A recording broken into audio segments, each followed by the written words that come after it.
I don't give, like, sleep 10 hours a day. Then all I'll say to you is you have 14 hours.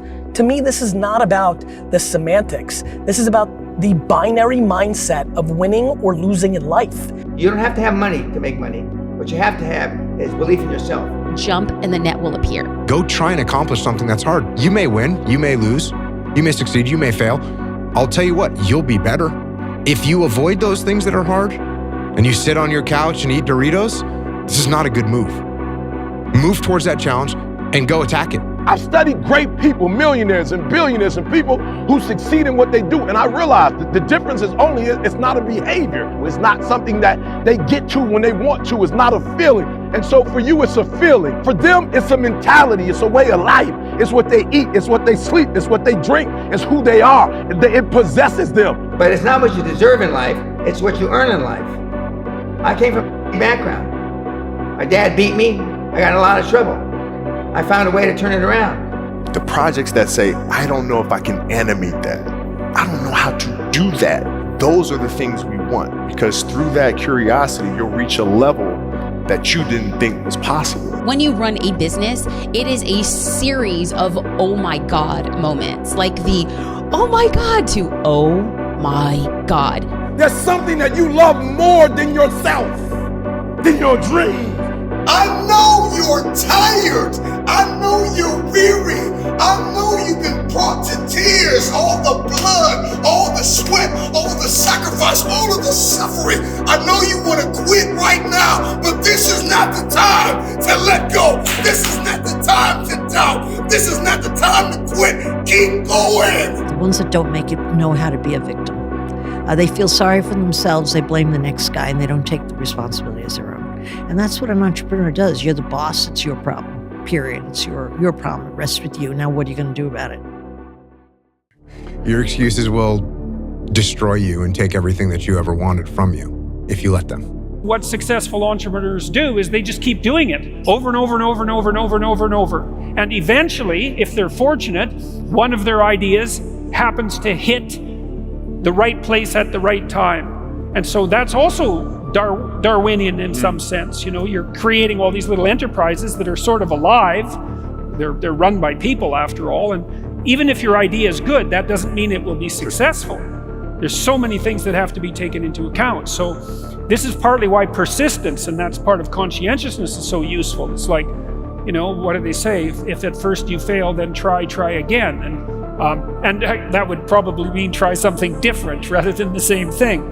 But persistence is helpful because it enables you to run many, many experiments. And you need to know that the baseline is failure. You know, it's important because otherwise you'll blame that on yourself. You know, and some of that's useful because there's probably some things that you could improve about yourself. But it's very difficult to go from 0 to 1, you know. If you're starting out as a salesperson, for example, the hardest sale is the first customer. If you want to achieve what you want to achieve at the highest level, this is a binary game. Either you're in the yes, I will figure this out business, or no, this won't work because. Too many of you are stuck, and this is not going to work because. There's sometimes you could be in the meeting and you could be the smartest guy in the room, and you don't want to let anybody know that. Let everybody talk, let everybody think they're smarter than you, but you really know what's going on. There's other times when you're in the room, you could be the least smartest guy in the room, but you got to make them think that you're smarter than them. And if you can master that technique, then you can get just about anything you want in any negotiation. People who are faster and smarter be more productive, especially if they're hardworking, but that's really what you'd want, isn't it? I mean, how the hell do you want to set up your society? You want to set up your society so that incompetent people who do nothing succeed? That first of all, that can't happen.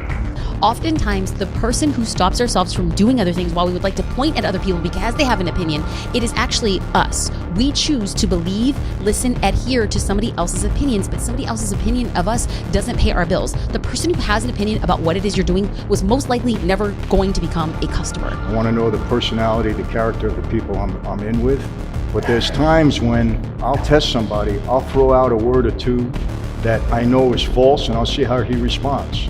If he wants to make me think I know what I'm talking about, I'll say something that has nothing to do with anything or is totally absurd, and we'll see how they answer. And sometimes they'll give you an answer and you can start to, they'll indicate to you what kind of personality they are and really what you have. The main thing is just let people talk first. Try to get as much out of them as you possibly can. And then you can kind of figure it out. Like with Gotti, a couple of times I had to sit down with him. I knew that he could never believe that I was winning. So in the midst of the argument, I had to figure out what he really wanted and how I can get what I want, letting him think that he got what he wanted. I don't know if I'm explaining that right, but it's all about how you carry yourself. It really is. But you got to be prepared.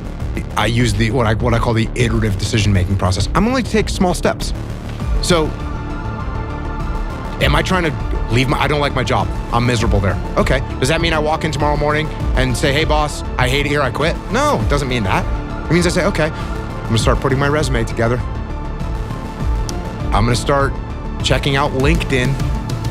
I'm gonna start seeing what qualifications I might need that could improve my ability to get a new job. Once I've done that, I'm gonna start sending out my resume. I'm gonna start building some relationships with some people. And now I look up and I get another job offer. So I didn't make a crazy short-term emotional decision. I made a slow, progressive, iterative decision-making process that led me from a situation that I didn't like to an opportunity that seems more promising. And this could apply to just about anything. It's what you learn to do is, okay, I'm gonna go forward. I can't get out of this. I'm gonna go forward. I'm not gonna quit, so I'm gonna go forward, bring it on. And I think if there's anything that you learn, it's to keep pushing through things that suck. And I would love to say keep pushing through adversity, but this isn't adversity. This is just things that suck. It's one level below adversity. Adversity is when you're having a challenge. This is just something that's gonna suck, and you're gonna have to push through it.